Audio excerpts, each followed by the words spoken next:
6:16 p.m. Mountain Daylight Time.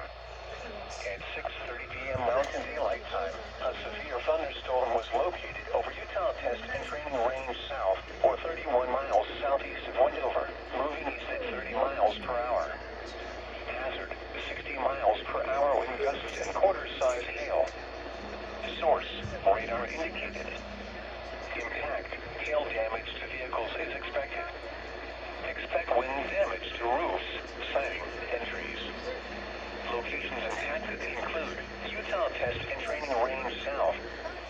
For your protection, move to an interior room on the lowest floor of a building. Torrential rainfall is occurring with this storm and may lead to flash flooding.